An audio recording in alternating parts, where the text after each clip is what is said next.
Meshichecha Layin layin layin layin layin layin Layin layin layin layin layin Layin layin layin layin layin Layin layin layin layin Senecha leyarzecha Ayin isasa leirecha Senecha leyarzecha Ayin isasa leirecha Otzimi chaskeren Ayin lidavir avdecha Bari chasner Liben yishai meshichecha Layin layin layin layin layin Layin layin layin layin layin Layin layin layin layin layin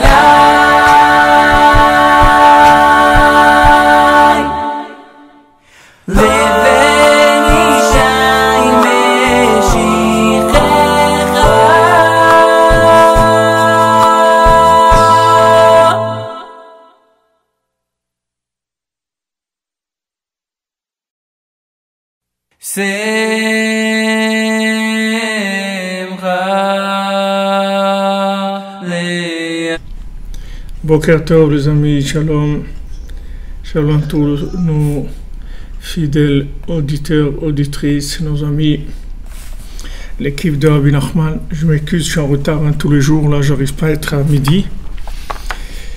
Et voilà, Bezrat Hashem, que cette veille de l'Akba Omer, ça sera un grand Yeshua. Vous savez, il y a un grand rapport entre Rabbi Shimon et Rabbi Nachman, parce que c'est écrit dans ce qu'on a décrit, dans ce qu'on a comme écrit, que Rabbi Shimon il a beaucoup aidé pour que la Neshama de Rabbi Nachman elle descende dans le monde. C'est-à-dire Rabbi Shimon c'était un des tzadikim qui a beaucoup insisté et beaucoup aidé dans les tribunaux en haut pour qu'on laisse descendre la Neshama de Rabbi Nachman, c'est-à-dire qu'il y avait beaucoup d'accusations, c'était extrêmement difficile. Il a beaucoup aidé pour ça. Et on dit, quand Rabbi Nachman il était à Méron, alors on dit Méron, qu'est-ce que c'est Méron? C'est Miron, qui est-ce qui chante?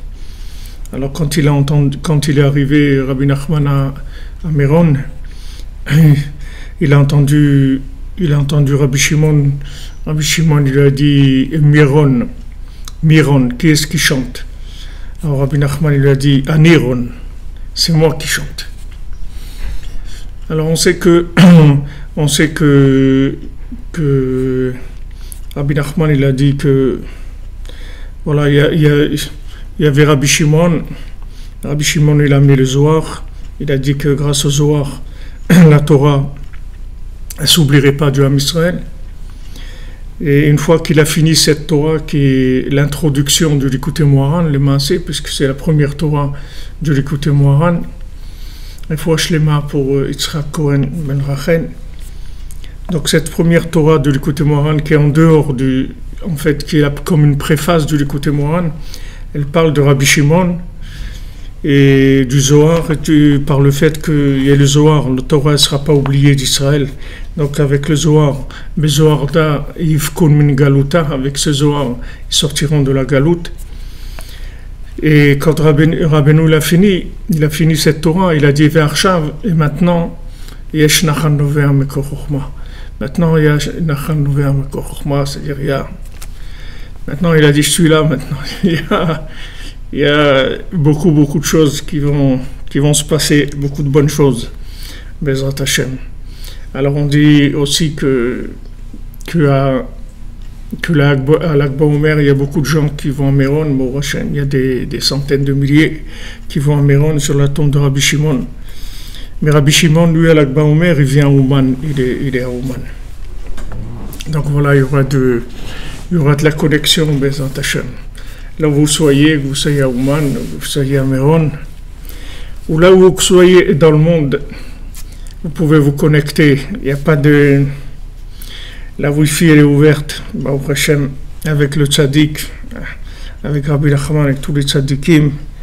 Et voilà, il prie pour nous tous, et pour qu'on tous on arrive à s'en sortir ensemble, Beikar, comme on a vu, du moment où on n'est pas seul, c'est-à-dire ne pas être seul, c'est-à-dire de ne pas croire qu'on a tout compris, c'est tout.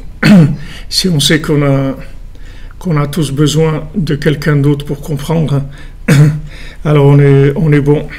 Avec ça, il y a Rabbeinu, il y a Rabbi Nathan, et tous les tzadikim, ils sont avec nous, il n'y a aucun problème. On va s'attacher une grande fois pour les malades. Tous ceux qui souffrent, il y a des gens qui souffrent beaucoup, bémet tous les jours, je vois de la souffrance. La souffrance, c'est difficile, la souffrance, parce que ce monde-là, c'est... Normalement, il ne devrait pas y avoir de souffrance ici, parce que ce monde-là, il est court et il y a des choses à faire et tout. Il ne devrait pas avoir de la souffrance. Et cette souffrance-là, elle vient bémet par beaucoup d'accumulation, d'incompréhension, de rigueur, de choses qu'il y a eu et qu'on ne comprend pas du tout. On ne sait pas du tout comment ça marche. Mais nous, ce qu'on doit faire en tout cas, c'est prier chaque jour pour adoucir cette rigueur, pour demander à Hachem qu'il ait pitié de son monde, qu'il n'y ait plus de souffrance dans le monde. Qu'il n'y ait plus de souffrance dans le monde, que ça vienne de là où ça vienne, que ce soit des guerres ou des guerres internes, ou des guerres dans les foyers, ou des guerres dans le monde. Qu'il n'y ait pas de guerre, qu'il n'y ait pas de souffrance, qu'il n'y ait pas de maladie, qu'il n'y ait pas de pauvreté, qu'il n'y ait pas de solitude, qu'il n'y ait pas d'incompréhension, qu'il n'y ait pas de haine. Ezrat Hashem. Comme il a dit Rabbi Shimon, Anan bechavivuta talia milta. Nous, on est dépendants, tout notre ignan à nous, il dépend de l'amitié et de l'amour qu'il va avoir entre nous. Donc ça a commencé, c'est le Zohar. Quand le Zohar il a commencé à se révéler, alors Rabbi Shimon il a dit, sachez que notre yeshiva dépend uniquement de l'amitié et de l'amour qu'il va avoir entre nous. C'est la seule chose qui va amener les secrets de la Torah dans le monde. Les secrets de la Torah, en fait, c'est la Géoula, c'est la délivrance.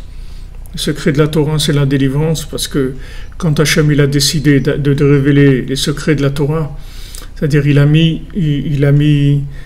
en place les outils de la délivrance, le début en tout cas, et Rabbi Nachman il est venu pour terminer, c'est-à-dire il a mis tous les éléments pour terminer la délivrance. Donc on a tout ce qu'il faut, Baruch Hashem, pour la délivrance, tout est là.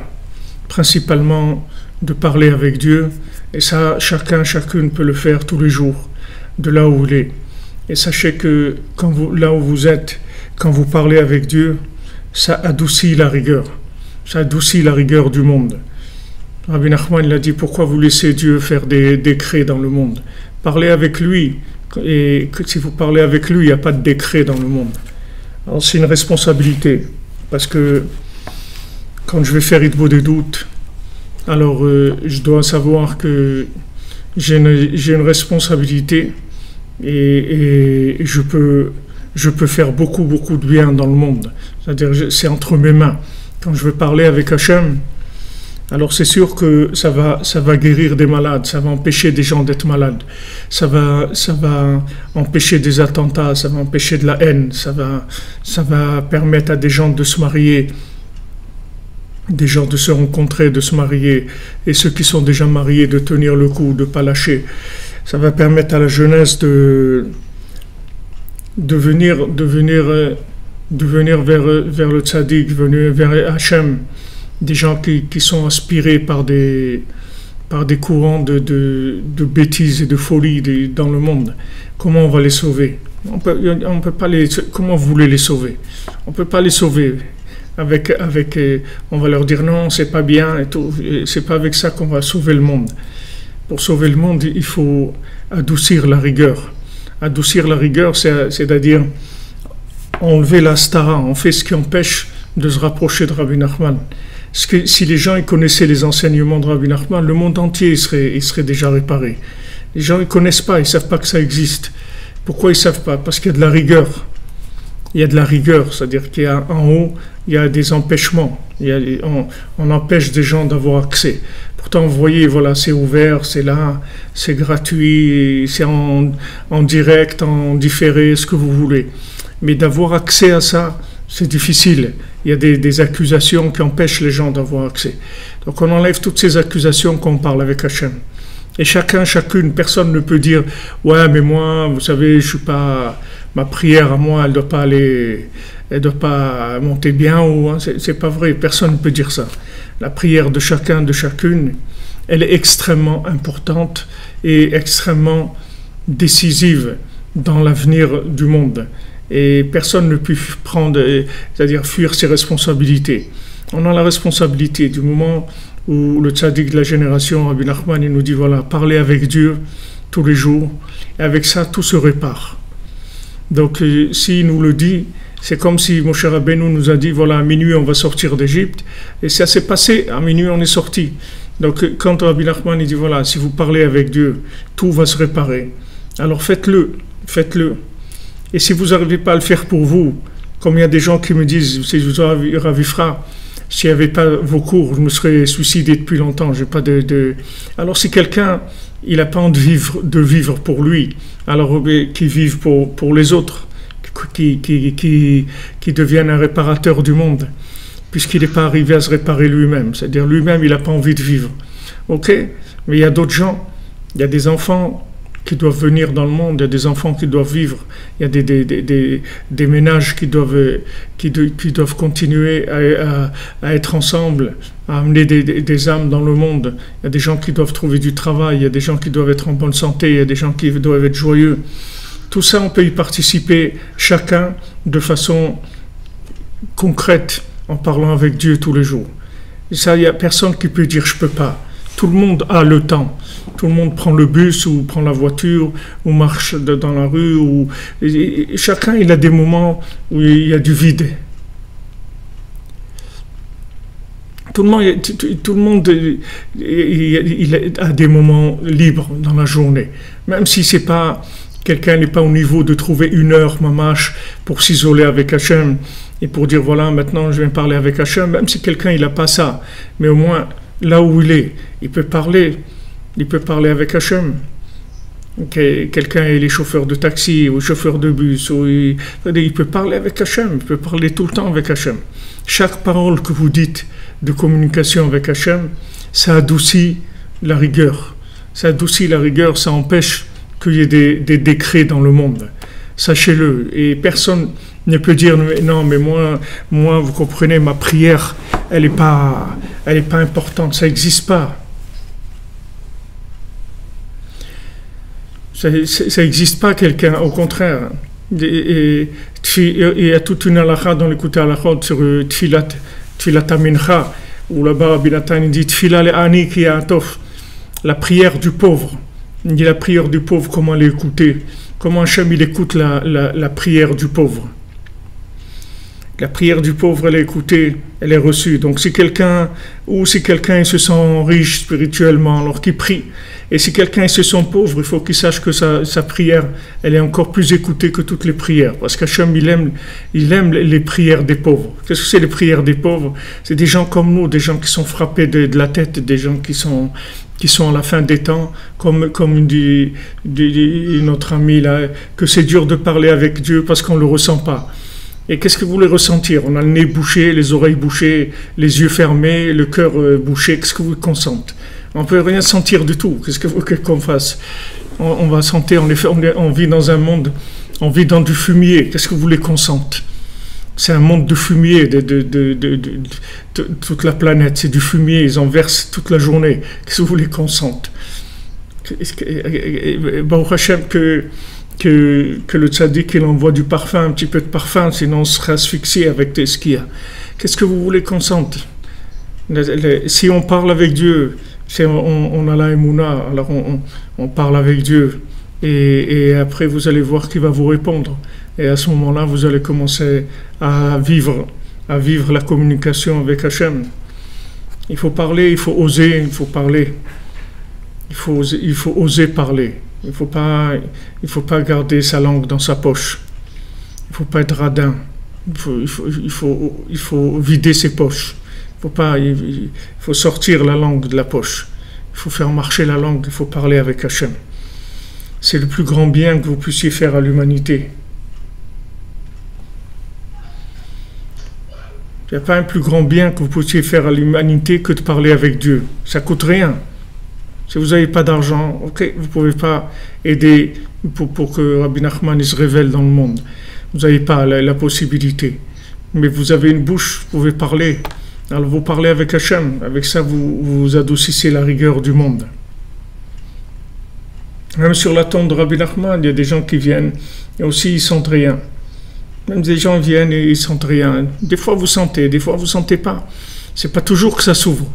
Même Rabbi Nachman, c'est pas tous les jours qu'il ouvre. Des fois vous venez, vous passez des heures et ça s'ouvre pas. Des fois il ouvre, ça dépend. Mais le principal, c'est pas de ressentir. Le principal, c'est de faire ce qu'il y a à faire. C'est ça. Si on ressent, c'est bien. Si on ressent pas, alors on va faire. Si on ressent pas, on va rien faire. Alors on fait ce qu'il y a à faire. Quand on sait que maintenant, il y a tellement de choses dans le monde qui dépendent de ça, ça nous donne la responsabilité. On dit alors, je dois le faire, c'est tout. C'est mon dû par rapport à l'humanité. C'est mon devoir par rapport à l'humanité. Et je ne peux pas laisser l'humanité, si je sais... Si Noach savait que le déluge il dépendait de Saïd Boudedout, je peux vous dire qu'il aurait fait Boudedout, Noach. Et il n'aurait pas gardé sa langue dans sa poche. Mais il ne savait pas. Mais nous, on le sait maintenant. Parce que nous, Rabbi Nachman, il nous le dit.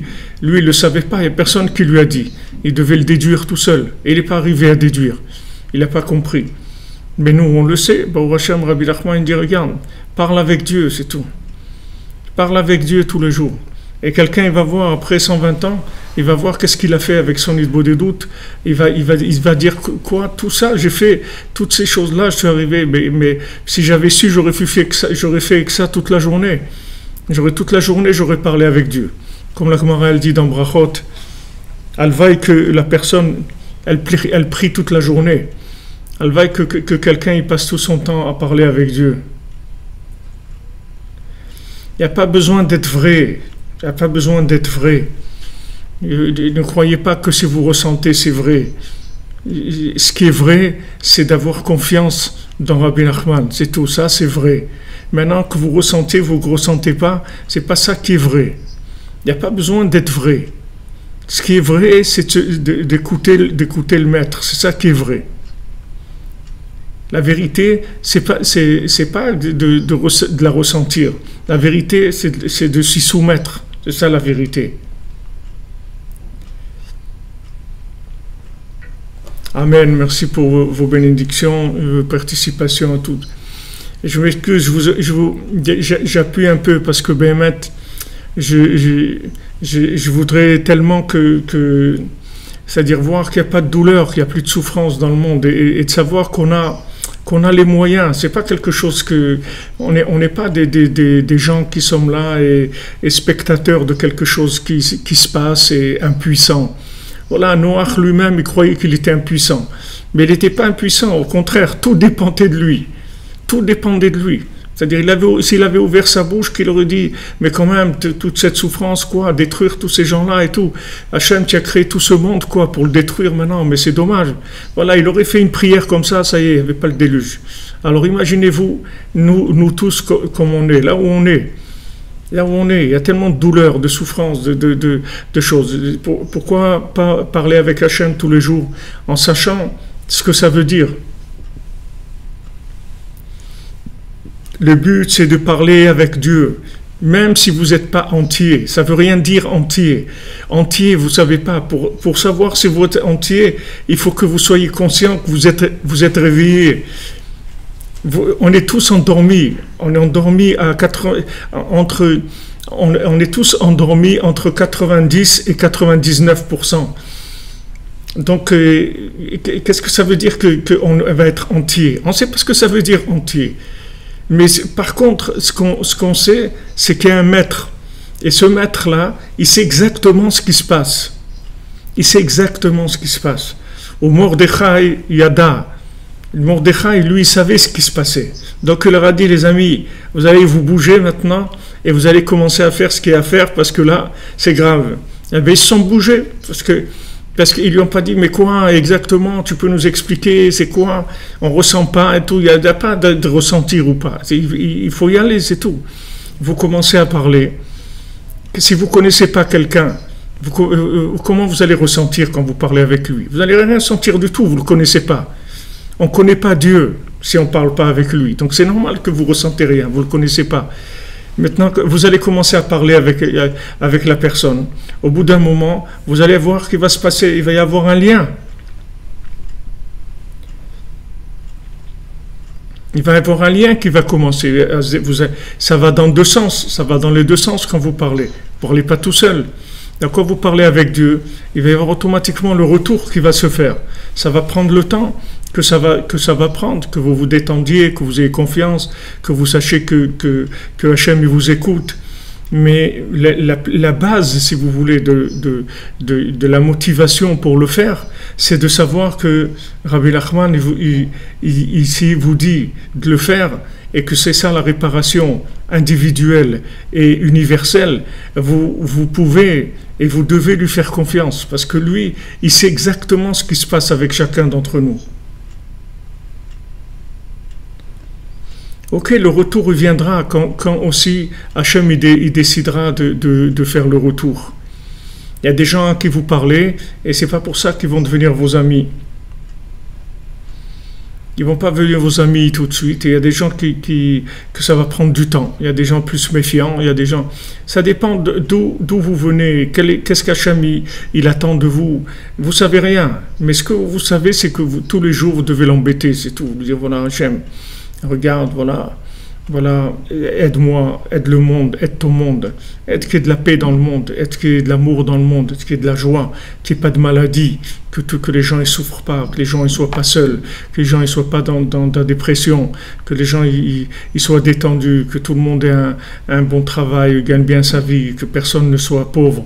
Qu'est-ce que ça vous coûte de faire ça? Qu'est-ce que ça vous coûte de prendre quelques minutes et de demander ça à Hachem? C'est tellement difficile. Et si vous saviez qu'est-ce que vous faites quand vous faites ça, vous serez toute la journée, je vous dis, en train de le faire. Si on vous montrait ce qui se passe de l'autre côté de l'écran, de l'écran du ciel, tout de suite, vous ferez ça toute la journée. Seulement, on ne voit pas, c'est tout. Alors, c'est normal qu'on ne voit pas. N'oubliez pas où on est.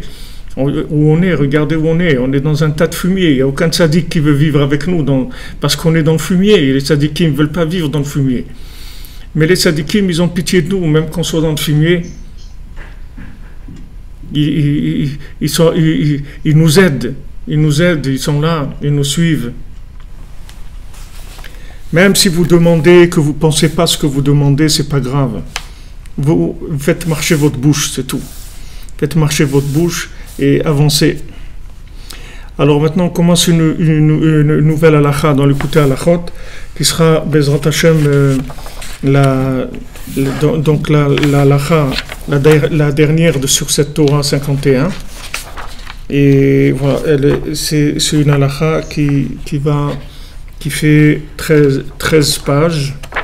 Donc, elle va nous prendre quelques semaines, peut-être quelques mois, je ne sais pas, on verra, Bezrat Hashem.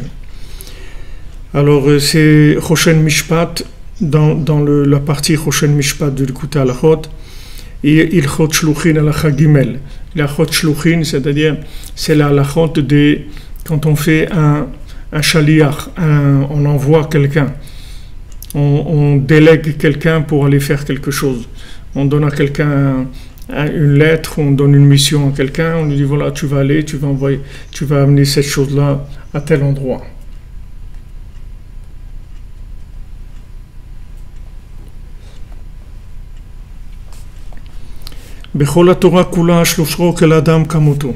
Alors toute la Torah, elle considère l'envoyé de la personne comme la personne elle-même. C'est-à-dire que si maintenant vous envoyez quelqu'un en votre nom pour faire quelque chose, c'est comme si vous y alliez vous-même. C'est la même chose. Mais par contre, on ne peut pas faire envoyer à un idolâtre. Quelqu'un qui est idolâtre, on ne peut pas l'utiliser comme envoyé. Et un petit enfant non plus. Si quelqu'un n'a pas l'âge d'adulte, il ne peut pas être un envoyé. Gam en shaliach lidvar avera, on ne peut pas envoyer quelqu'un pour faire une avera à notre place. On va dire, voilà, tu vas aller faire ça. C'est-à-dire, on ne peut pas dire à quelqu'un, tu vas aller faire du lachon hara, ou tu vas aller tuer quelqu'un, ou tu vas aller faire quelque chose comme ça. Tout ce qui est interdit, on ne peut pas envoyer quelqu'un le faire. C'est-à-dire, quelqu'un, il ne peut pas dire après, c'est l'autre qui m'a dit de le faire. C'est-à-dire que si quelqu'un il fait ça, même si quelqu'un lui dit de le faire, c'est sa responsabilité. Mais si c'est quelque chose, c'est pas une avéra, alors il peut le faire pour quelqu'un. Là, alors ça, on va le voir d'après la Torah de Amar Rabbi Akiva, donc notre Torah 51, quand vous allez arriver à la pierre de marbre pur, ne dites pas que c'est de l'eau, parce qu'il est dit, celui qui ment, il ne se tiendra pas devant mes yeux. Et le principe général, c'est que le sheker, ça fait le mensonge, ça abîme la vue matériellement et spirituellement. Parce que par le mensonge, ça abîme, ça fait pourrir le sang. C'est-à-dire le sang, il est à hacker, ça veut dire qu'il s'impurifie le sang. Et ça amène des pleurs et des larmes qui abîment les yeux. Parce que le mensonge, d'où le mensonge est né, le mensonge il est né de l'éloignement de un. Parce que la vérité c'est un, et le mensonge c'est la multitude d'interprétations. Avant la création, tout était un. Même le mot pur, on ne pouvait pas dire avant la création. Parce que quand on parle de pureté, ça veut dire qu'il y a l'impureté aussi.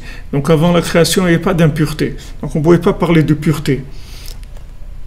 Tout était un. Tout était bien. Et tout était saint, c'était la sainteté, pas la pureté.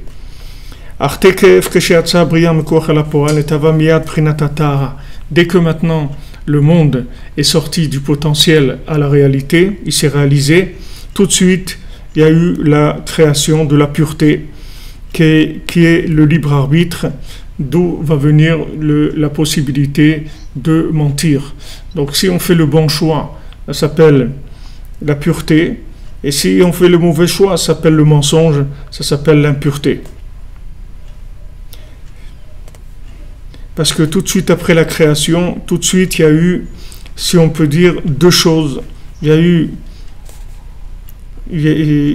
deux choses. Il y a eu Echad et il y a eu la création. Il y a eu l'unification parfaite de tout, et il y a eu la création.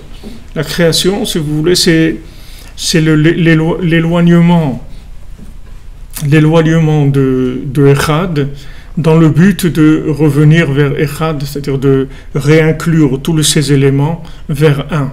Ça, c'est le but de la création. Ki be'echad en sheyar bechira, parce que dans un, il n'y a pas de libre arbitre, il n'y a pas de choix possible, parce que tout est un. Mais dans un endroit où il y a deux choses, alors là on peut choisir. On peut dire entre les deux, mon cœur balance, je ne sais pas si je choisis ça ou choisis ça. Mais s'il n'y a que un, il n'y a pas de choix, c'est tout est un. Et de là-bas, il va y avoir le mensonge. Et donc le mensonge, sa racine, elle vient de l'éloignement de un. Alors il dit, il va voir là-bas, donc c'est l'enseignement dans lequel on est depuis un peu plus d'un an. Valider Ashgachat Hashem Yitbarach. Maintenant,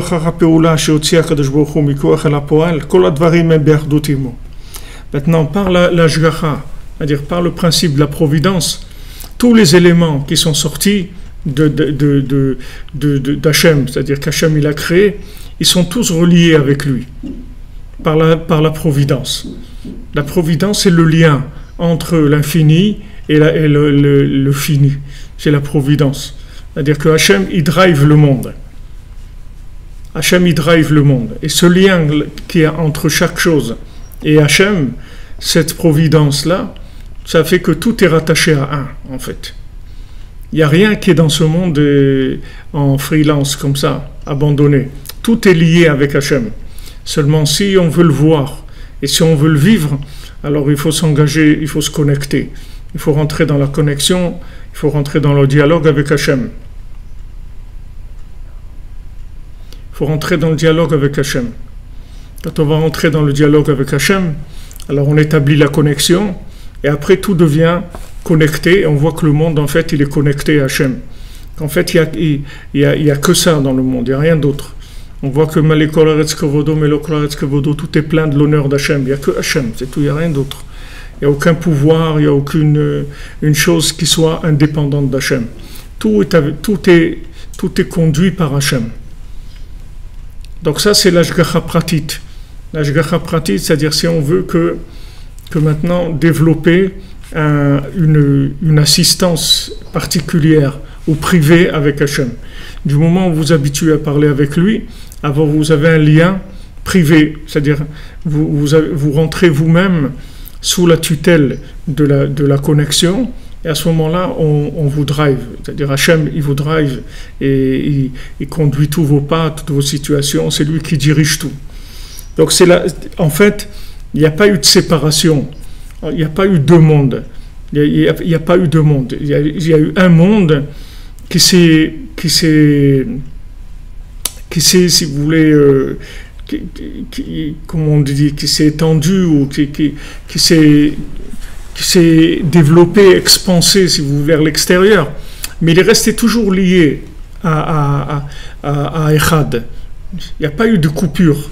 C'est pas deux mondes indépendants et maintenant voilà, débrouillez-vous et voilà, et faites comme vous voulez, chacun fait comme tu peux, c'est tout, sauf qui peut, faites comme vous pouvez, etc. Non, ce monde, il est entièrement lié à l'autre monde.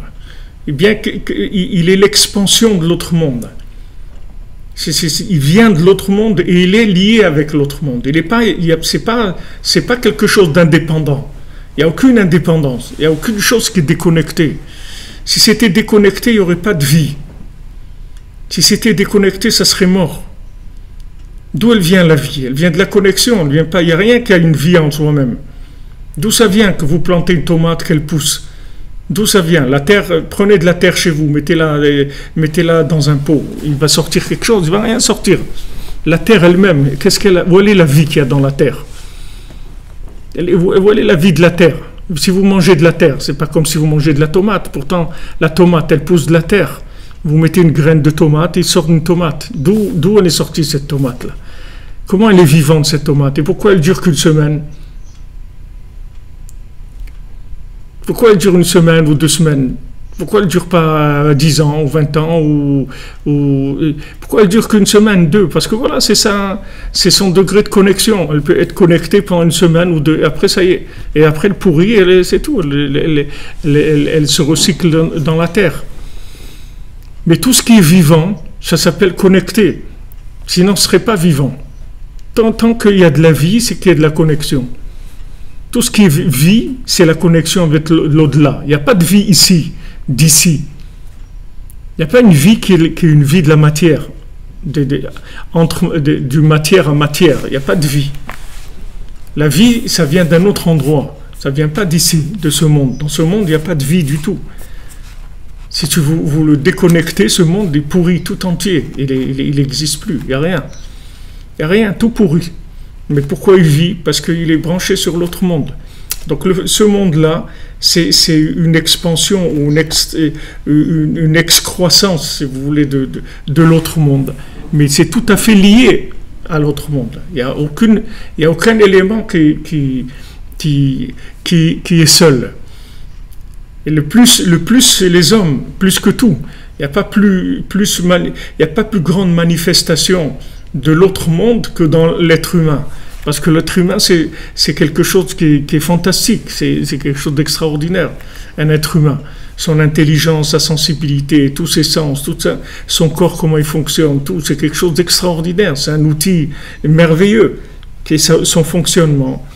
Il est entièrement lié à l'autre monde. Vous voyez, personne ne vous dira pourquoi la vie, elle s'arrête, et pourquoi elle commence d'ailleurs, et pourquoi elle s'arrête, comment ça marche. Pourquoi quelqu'un il arrête de vivre?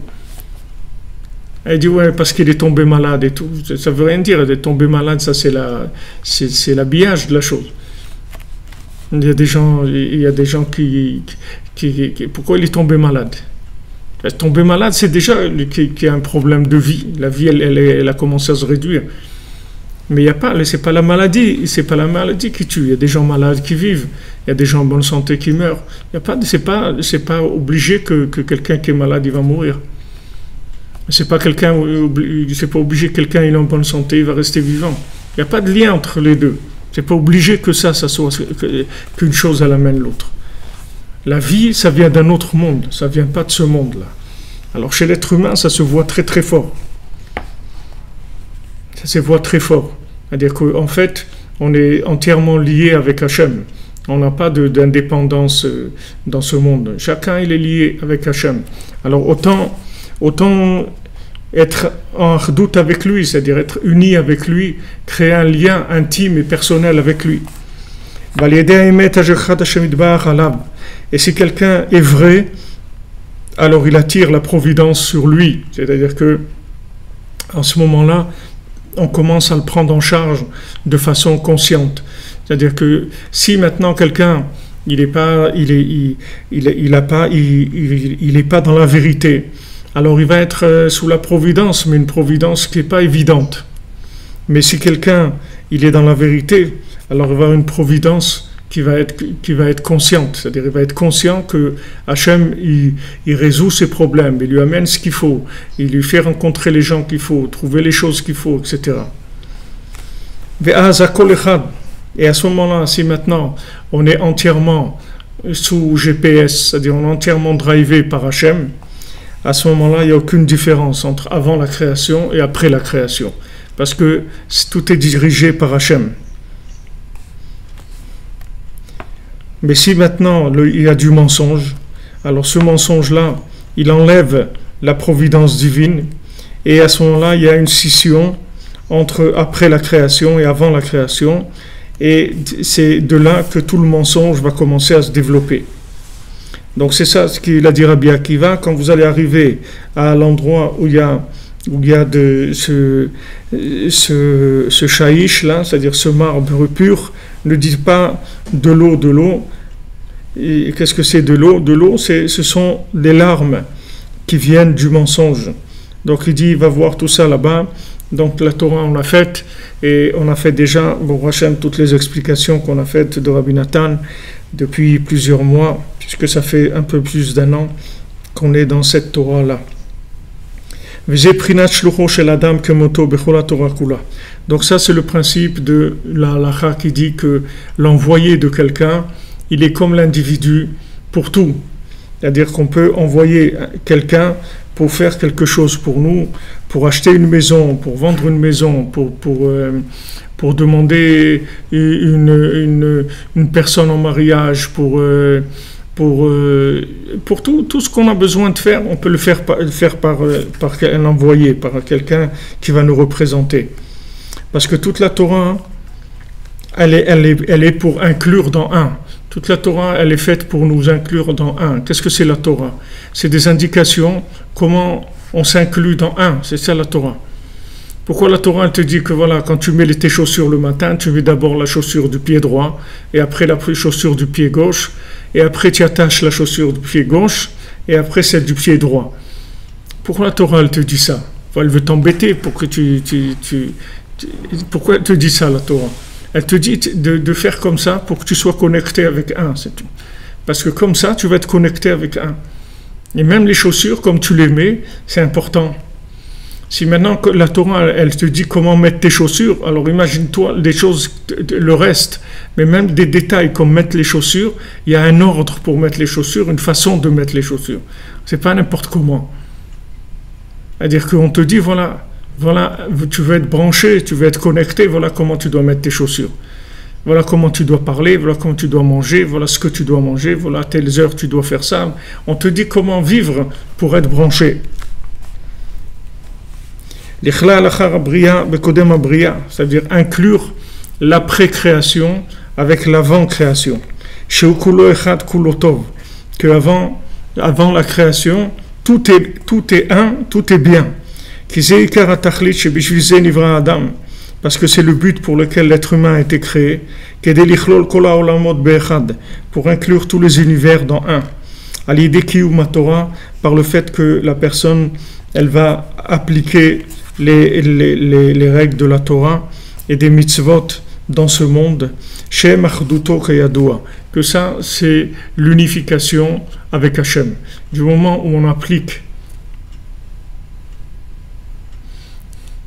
du moment où on applique les lois d'Hachem, que ce soit les mitzvot de Bnei Noach pour ceux qui ne sont pas juifs ou pour les 613 mitzvot pour les juifs, ça c'est le kit de connexion de l'individu sur terre. Avec ça, il est connecté. Ça s'appelle connecté. C'est pour ça que toute la Torah, elle s'appelle des yeux, comme il est écrit, mitzvat Hashem bara, meirat enaim. Les mitzvot d'Hachem, il a créé, elles éclairent les yeux, elles donnent la lumière aux yeux. Parce que grâce à la Torah, on attire sur nous les yeux de la providence. Ça va inclure la précréation avec l'avant-création. C'est-à-dire qu'il y a maintenant, si on veut voir, nous, il y a un lien, comme je vous disais tout à l'heure pour l'Aïd Bodedut, c'est-à-dire si vous regardez vers Hachem, alors Hachem aussi, il regarde vers vous. C'est-à-dire que si nous, on regarde vers Hachem, c'est nos yeux, ils sont tournés vers Hachem, qu'on essaye de le voir dans ce monde, c'est-à-dire d'avoir un rapport avec lui.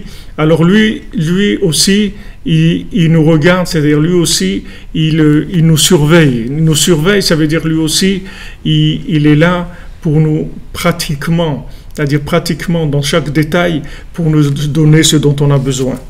Beprinat kulo echad kulo tov. C'est à ce moment-là, tout est un, tout est bien. C'est ce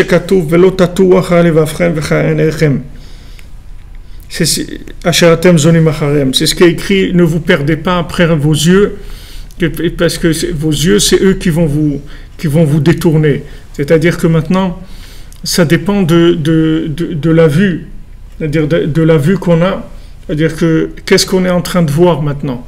C'est-à-dire que on essaye de voir quoi. C'est-à-dire que si maintenant vous avez un regard de consommation par rapport au monde, alors vous allez voir le monde comme étant un monde en soi-même qui sert à du plaisir ou à du profit ou à n'importe quoi.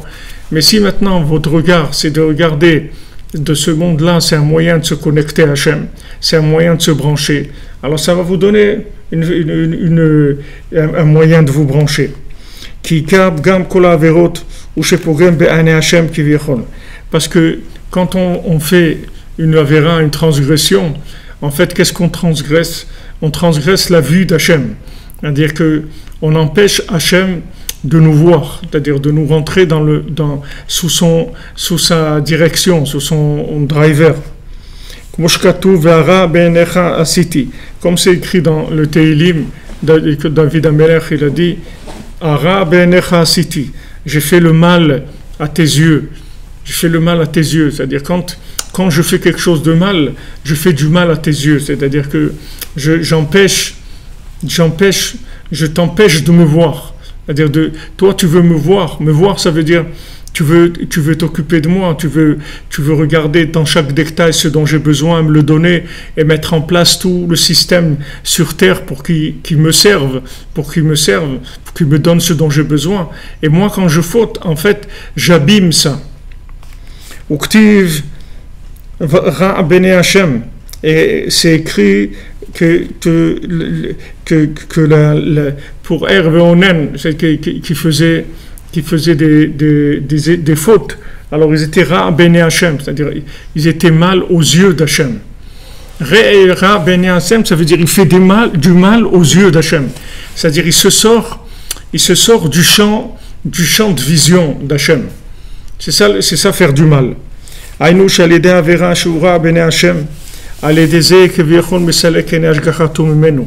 quand maintenant il faute, il transgresse la volonté d'Hachem, alors il se sort du champ de surveillance d'Hachem. Et à ce moment-là, il crée une séparation entre après la création et avant la création, et il s'éloigne de Kullo Echad, il s'éloigne de tout est un.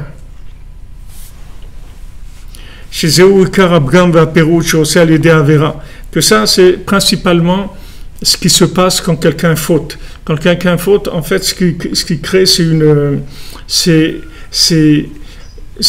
il sort de la vision, c'est-à-dire on le voit plus. Il sort du champ de vision, on le voit plus. C'est-à-dire d'en haut, on le voit plus. Il est sorti parce que du moment où il a transgressé, il est rentré dans le mensonge, alors il est sorti des yeux d'en haut.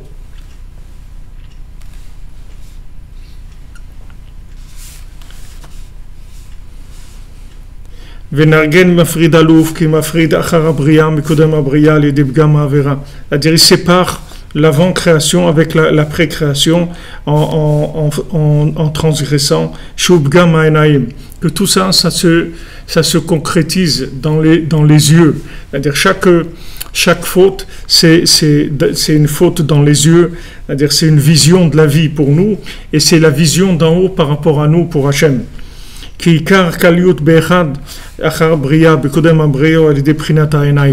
Parce que toute l'inclusion de ce monde dans l'autre, ça se fait par le principe de la vue, des yeux. C'est-à-dire les yeux de la providence. La providence, c'est des yeux parce que la providence, elle agit exactement par rapport à la situation de l'individu et son besoin du moment. C'est-à-dire qu'il faut que ça soit très précis par rapport à ce que la personne a besoin. Donc ça s'appelle la vue, que d'en haut, on l'observe, on regarde ce dont il a besoin, on lui donne exactement ce qu'il a besoin au moment où il a besoin. Comme on dit dans Ashrei, les yeux de tous sont tournés vers toi, toi tu leur donnes leur pain au moment où ils en ont besoin. C'est-à-dire que maintenant, du moment où nos yeux ils sont tournés vers Hachem, alors les yeux d'Hachem ils sont vers nous pour s'occuper de nous, tout simplement, nous donner tout ce qu'on a besoin. À l'endroit où on a besoin, que ça soit facile, que ça soit bien, que ça soit agréable, tout ça, ça dépend du niveau de la vue, comment Hachem il nous voit. Alors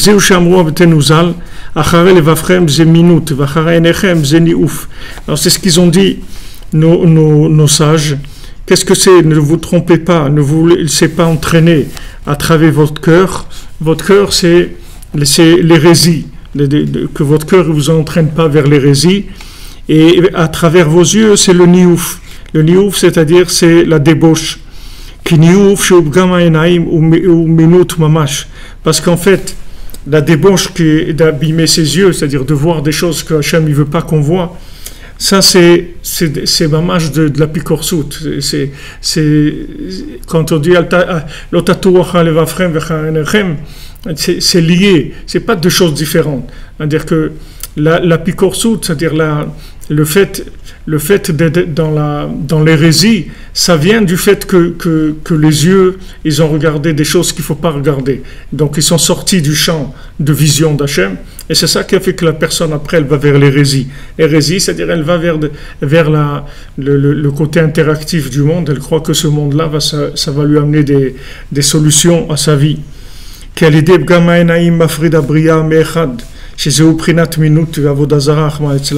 Parce que maintenant, le fait qu'il abîme ses yeux, le fait que maintenant il regarde des choses qu'il ne faut pas regarder. Maintenant, pourquoi Hachem il dit il ne faut pas regarder ça, il faut pas. C'est pourquoi Hachem il dit ça. Hachem il veut pas nous faire du mal. Donc si Hachem il nous dit de ne pas regarder ça, c'est que ces choses-là, elles abîment notre vie. C'est-à-dire que si maintenant on regarde des choses qui sont interdites, ça fait que on sort de la possibilité de rester en contact conscient avec Hachem. C'est-à-dire on passe sous un autre système. Parce que si on regarde des choses qu'il ne faut pas regarder, ça abîme le rapport avec Hachem. Si maintenant on fait attention aux yeux, alors en haut aussi on est protégé, c'est-à-dire on est entièrement pris en charge par Hachem. Mais si on ne fait pas attention aux yeux, alors on sort du champ de vision d'en haut. Tout est, parce que tout ce qu'il y a dans ce monde, comme il dit, c'est uniquement un concept de vue, c'est tout. C'est-à-dire comment tu vois la vie. Quelle est ta vision de la vie? Est-ce que tu vois la vie comme étant de la consommation? Est-ce que tu vois ce monde-là comme étant un monde en lui-même indépendant? Comment tu vois la vie? C'est-à-dire ta façon de voir la vie, c'est ça qui va te rentrer dans le champ de vision d'en haut ou pas. Donc quand maintenant Hachem il te dit de ne pas regarder des choses de ne pas regarder, c'est pour que tu restes dans le champ de vision d'en haut. C'est pour ça qu'il te dit de ne pas regarder des choses qui ne sont pas bien. Parce que si tu regardes des choses qui ne sont pas bien, tu sors du radar, tu sors de la caméra d'en haut, c'est-à-dire de l'objectif. On ne peut plus te capter. Donc si on ne te capte plus, c'est dommage parce qu'on ne peut plus te donner ce que tu as besoin. On va te donner comme on donne aux animaux, tout le monde on donne. Mais c'est pas la providence mamache dans chaque détail de ta vie qu'on va s'occuper de toi dans le moindre détail. Tandis que si maintenant tu restes dans le champ de vision, alors on s'occupe de toi dans tous les détails. Et tout est beaucoup plus facile. Tout est beaucoup plus facile. C'est-à-dire toutes les difficultés de la vie, elles viennent uniquement de la vision, des yeux, c'est tout.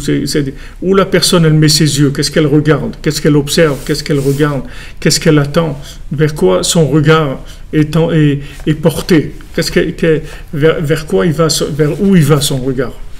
Si son regard, c'est de chercher la connexion avec Hachem, alors il établit la connexion dans les deux sens. Et si maintenant son regard, c'est de regarder le profit, l'intérêt qu'il peut avoir de ce monde, alors ça se réduit énormément. Maintenant, toute la création, Hachem il ne l'a faite que pour le libre arbitre. Parce que tous les mondes, Hachem il les a créés uniquement pour qu'on puisse avoir la possibilité de choisir. Kulam, tous les univers, Mirosh Ve'atzov, tous les univers depuis le début jusqu'à la fin, tout ce que Hachem il a créé comme monde, c'est uniquement pour ça. Ve'kulam nivreu bishvila Adam atachton, tout ce qui a été créé, ça a été créé pour l'homme qui est en bas dans ce monde. Tout ce que Hachem il a créé des mondes, le monde de l'émanation, tous les mondes qu'il a créés, des mondes très très élevés, mais tout ça, c'est pour l'homme que ça a été créé. C'est pas pour ces mondes-là. Tous ces mondes-là, ils sont faits que pour l'homme. Toute création, elle était pour l'homme. Qui se trouve dans ce monde, Ameloubash Begouf Akour, qui est habillé dans un corps qui est tellement rustre comme ça, chez Shlo Bechira. Et lui, il a le libre arbitre, l'ifror betov ou befer. Il peut choisir le bien ou il peut choisir le contraire. Chas v'shalom. Parce que toute la création, c'était pour que les gens ils connaissent Hachem, ils le découvrent dans le monde. Que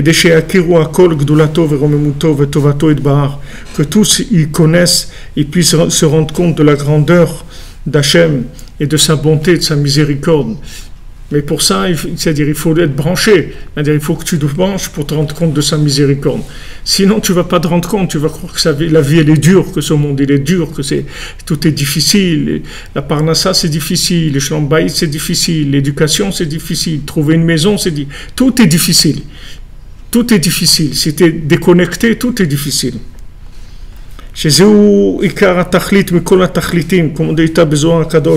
Comme c'est écrit dans le Zohar, ça c'est le but de tout. Toute la création c'est pour connaître Hachem. Et Hachem il a mesuré d'après sa sagesse que c'est impossible de révéler sa divinité, sa grandeur, que uniquement par le fait qu'il y ait un être humain sur terre qui est le libre arbitre.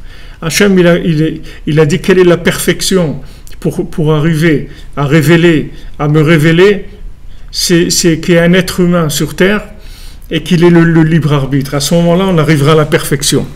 Parce que quand Akadosh Baruch Hu, il a voulu révéler sa royauté, sa divinité, il a eu besoin de créer des mondes. Parce que s'il n'y a pas des mondes, qui est-ce qui va connaître Hachem? Qui est-ce qui va connaître Hachem? Il va se connaître lui-même. Qui est-ce qui va connaître Hachem? Donc il a créé des mondes. Parce que tout aurait été un. Avant la création, il va y avoir tout, c'est un. Qu'est-ce qui va connaître Hachem? Tout est un. Il n'y a pas de choix, il n'y a pas de possibilité de connaître ou pas connaître. Mais tout est évident. Les anges, ils ont une évidence d'Hachem. Il n'y a pas connaître ou pas connaître. Les choses, elles sont évidentes. Donc Hachem, il a eu l'obligation de créer le monde et de faire sortir tout le monde du potentiel à la réalité.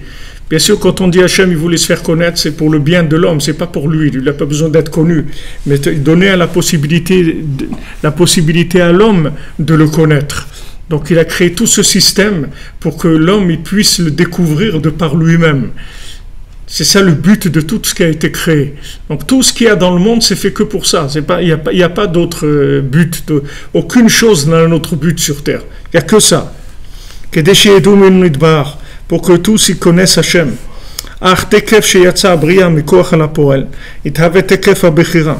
Mais dès que maintenant la création est sortie du potentiel à la réalité, tout de suite il y a eu le libre arbitre, c'est-à-dire la possibilité de choisir, c'est-à-dire soit découvrir Hachem, soit faire ce qu'on veut, faire d'autres choses, soit chercher à découvrir Hachem et faire les bons choix, soit faire ce qu'on a envie, n'importe quoi. Dès que maintenant le monde est sorti du potentiel à la réalité, tout de suite il y a eu deux choses. Prinat Echad Itbarach Ve'abriya.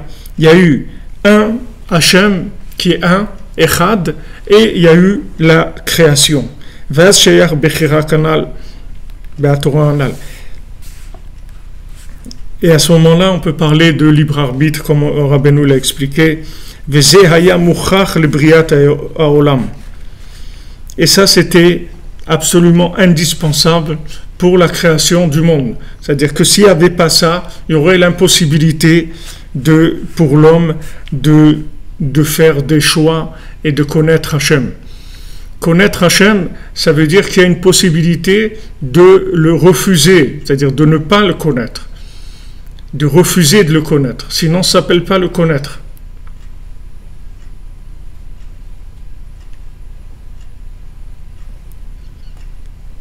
Si maintenant on cherche pas à le connaître, alors on ne va pas le connaître. Il y a des gens, ils ont passé toute leur vie à côté, ils n'ont rien vu, ils n'ont pas cherché à voir, ils n'ont rien vu, il n'y a rien eu du tout. C'est-à-dire, créer un système comme ça, Rabbi Nathan il dit que c'est la chose la plus extraordinaire qui existe, le libre arbitre, qu'on peut choisir. Qu'on peut choisir dans chaque situation de découvrir Hachem ou pas. Il y a toujours un libre arbitre, il y a toujours un choix possible, il y a toujours une décision à prendre, que cette décision-là, elle va aller vers la découverte d'Hachem ou l'aveuglement, continuer l'aveuglement, c'est-à-dire continuer à vivre dans ce monde comme un consommateur. Donc tout le système, il a été créé dans chaque détail pour que l'homme ait le choix, c'est-à-dire le libre arbitre, pour que l'homme il puisse choisir à chaque fois. Donc ça, c'est la base du monde. Et il n'y a personne qui n'a pas le choix. Tout le monde, comme quelqu'un dit, j'ai pas le choix, il n'y a personne qui n'a pas le choix. On a toujours le choix. C'est-à-dire que toutes les situations, elles appellent à un choix. Et si maintenant on ne sait pas quoi faire, alors on demande à Hachem, c'est tout. Ça aussi, c'est un choix. De demander à Hachem, de dire, voilà, je dois choisir et je ne sais pas comment. Ça aussi, ça s'appelle un choix. De demander à Hachem, ça s'appelle aussi choisir. J'ai choisi de demander à Hachem.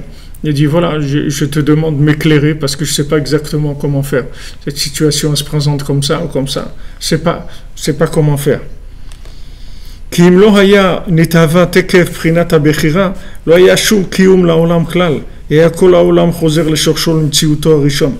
Parce que s'il n'y avait pas eu le libre arbitre, le monde entier il se serait réinclus tout de suite dans Dieu. Il aurait disparu tout de suite. Parce que tout serait revenu à un, s'il n'y avait pas le libre arbitre. C'est uniquement parce qu'il y a le libre arbitre que le monde il peut continuer à exister. S'il n'y a pas le libre arbitre, tout revient vers un. Et à ce moment-là, personne n'aurait connu Hachem comme avant la création, personne n'aurait connu Hachem. Tandis que maintenant, le fait qu'il y a une possibilité de choisir et que doit faire des choix en permanence, alors ça fait que le monde se maintient. Le monde se maintient avec ça, avec le fait que maintenant, on peut dire oui, on peut dire non, dans chaque situation. Ça fait que la création, elle se maintient. Mais si maintenant, il n'y avait pas de possibilité de dire non, que tout aurait été évident, alors évident, ça veut dire tout redevient un, ça y est, c'est terminé, tout ce monde-là, il serait réinclus dans l'infini. Donc le fait que maintenant, ce monde-là existe, ça veut dire qu'il y a tout le temps des choix. Tout le temps des choix. Et le but, c'est de faire les bons choix. Et qu'on aura fait tous les bons choix, alors on aura réinclus tout ce monde-là dans l'autre.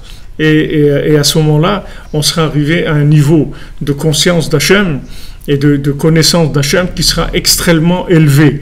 Parce que chaque fois qu'on a fait un choix, on a connu Hachem plus. Chaque fois qu'on a eu une épreuve et qu'on a fait le bon choix, ça a donné un résultat de connaissance d'Hachem de façon beaucoup plus proche. Donc le but de toute la création, c'est ces choix-là. Donc il faut pas se demander pourquoi maintenant, des fois, on a des situations, on doit prendre des décisions, et si on doit faire comme... Parce que c'est le but. Le but, c'est de prendre des décisions en permanence. Maintenant, si on ne sait pas, alors voilà, il y a toujours la possibilité de demander à Hachem. Demander au tzaddik, de demander à Hachem, voilà, je dois faire un choix, mais je ne sais pas quoi faire. Je ne sais pas si je dois déménager, je ne sais pas si je dois faire ça, je ne dois pas changer de travail, je ne sais pas. Voilà, j'ai une situation où il y a deux possibilités, je ne sais pas laquelle je dois choisir. Alors voilà, on peut demander à Hachem. Et ça aussi, c'est un outil du libre arbitre. Quand je choisis de demander à Hachem, c'est utiliser mon libre arbitre aussi, puisque je demande à lui de choisir pour moi. Parce que je reconnais que je ne peux pas choisir. J'ai pas la vision claire des choses. Donc je lui demande de choisir pour moi. Ça, c'est aussi un choix. Ça, c'est aussi un choix.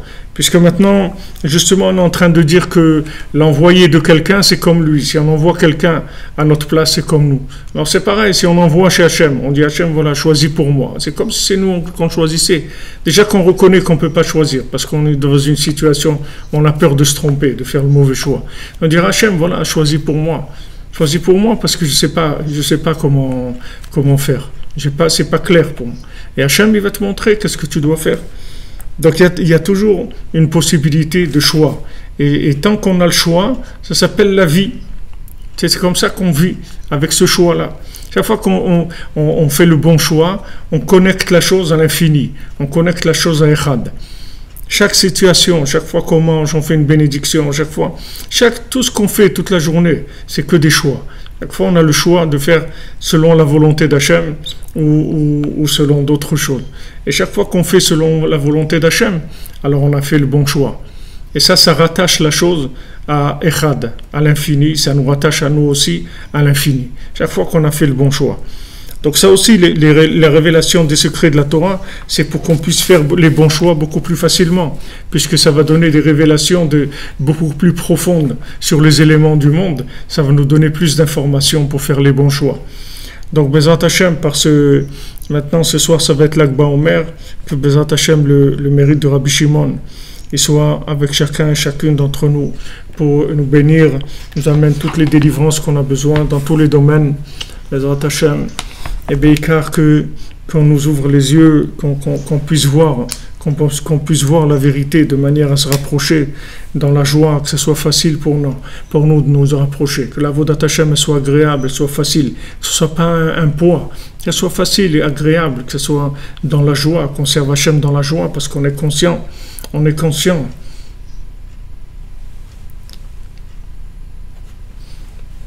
On est conscient que Hachem il est là. Wow, c'est extraordinaire. Alors, il y a de la joie. Parce qu'il y a du contact avec Hachem. La vie, elle est dans la joie. Bezat Hachem.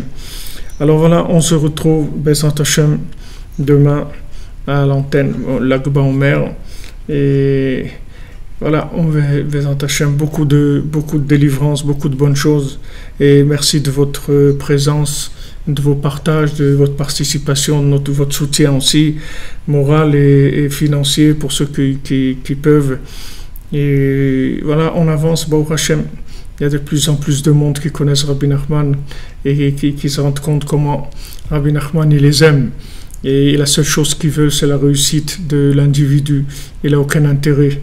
C'est le seul qui nous aime vraiment sans aucun intérêt. Bien sûr, Hachem, il nous aime sans aucun intérêt, mais Rabbi Nachman aussi nous aime sans aucun intérêt. Et tous les conseils qu'il nous a donnés, c'est uniquement pour qu'on réussisse notre vie, notre passage sur terre, qu'on l'amortisse au maximum, qu'on l'optimise au maximum. Bézant Hachem. Be'atzlacha, bonne journée.